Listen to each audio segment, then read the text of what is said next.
SERV Stock Analysis and Price Predictions. Is it a buy? Watch this 1 minute video till the end to find out, because I'm giving you my arguments on my exact play. SERV Robotics sitting at 1462, 15% down for the day. This is how and when I'd really be bullish here.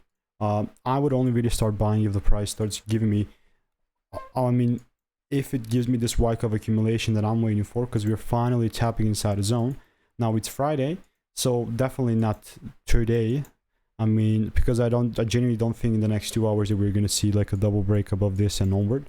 So that's why I'm saying that probably not Friday and maybe next week.